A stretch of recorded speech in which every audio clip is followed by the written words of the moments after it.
So with this video, you'll be entering into the next level of the astrology, which is the intermediate astrology, in which you will be able to learn that what happens if the sun is sitting in that house, what happens if the moon is sitting in that house, what will be the results, what is the nature of the person in that case. So that'll be interesting things. So let's start with the first planet, sun, today. Okay, I'm making a birth chart here.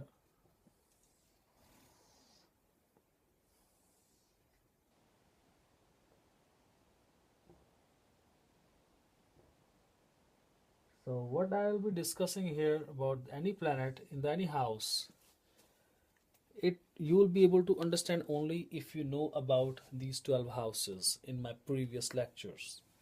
Otherwise, it will be very hard for you to immediately figure out which is the 10th house, which is the 11th house, which is the 5th, which is the 4th. So better is, if you want to refresh yourself, go back to my older videos, just check out again what these houses are. Okay, so first house, I'm going to start with the first house. What happens if the sun is present in the first house?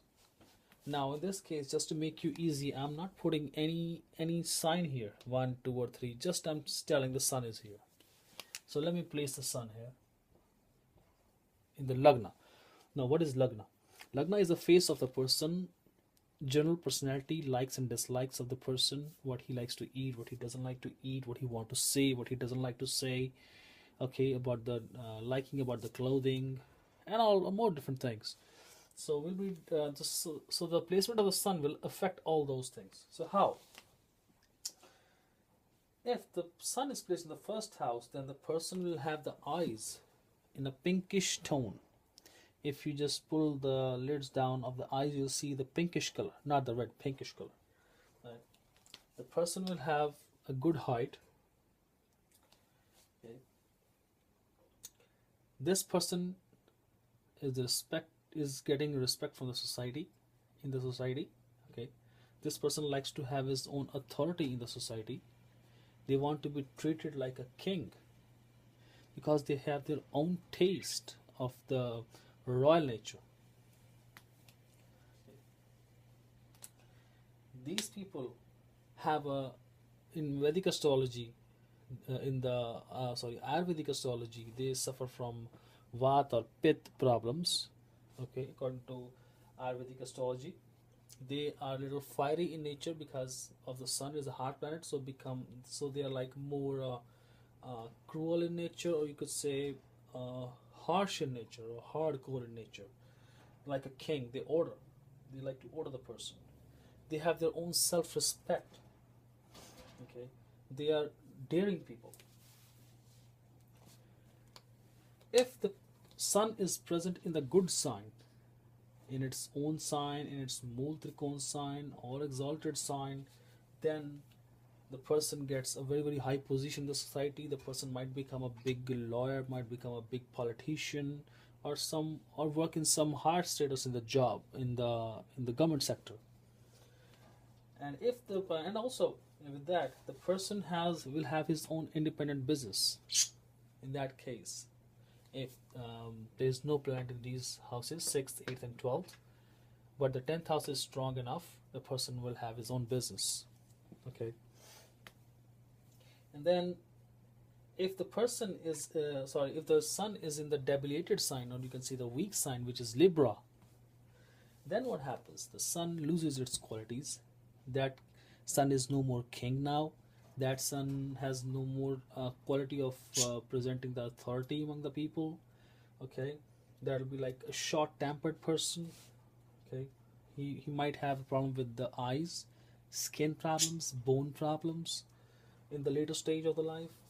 Okay, so in the nutshell, I would say that the good sun here will give the good results, bad sun will give the bad results or weaker results. And also sun is a representative father.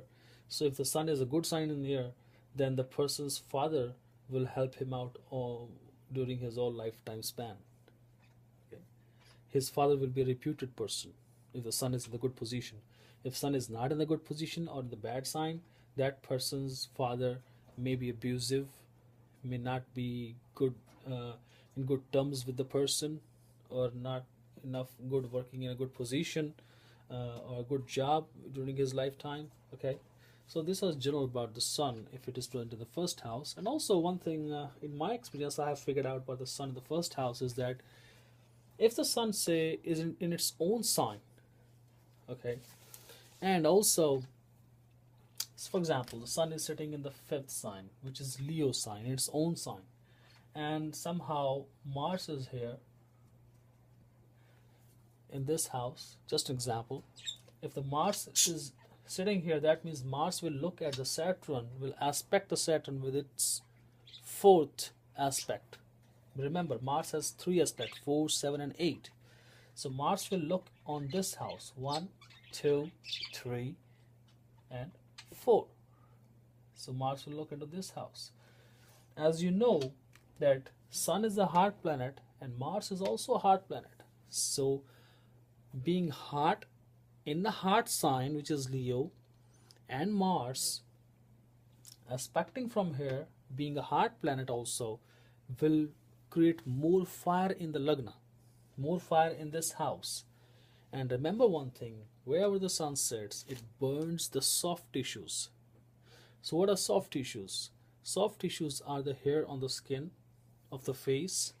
That person might have very light beard, may have very thin hair on the head, very thin hair, or maybe no hair on the head. That person's face and head will be more reddish tone. Okay, eyes will be more red, more that person will sweat more, and will demand more liquids to drink. So this is my experience about this placement.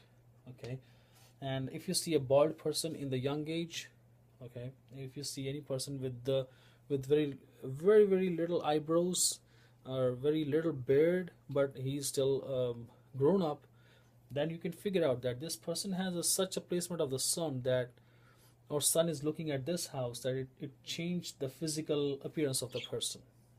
All right, so this was a little predictive part of the sun about the first house. So if you find any data on the internet about the first house placement of the sun, you can go ahead and read it. Any questions, you can ask me. Okay, so we can proceed further, and I can discuss with you also if you have any questions. This way I know that you are really learning it, because I cannot explain the whole astrology through the videos here. It is impossible, no teacher can do it. The best we can do it is to give you a key thing, that how to look a placement of the planet, and the rest you have to do by yourself. So I gave you a key of here, that the key is that if Mars is a hot planet, Sun is a hot planet, and they're looking at each other, that means there's more fire here. So that's the way how you have to look into a chart. So that's the key I gave it to you. So use this key, go to the books, find out more stuff, apply this key, you will find the amazing results. All right, so I'll be back with another video on the sun in the second house now. If you have any questions in the meantime, you can send me an email or put the questions in the comment box of the YouTube. All right, so good luck, guys.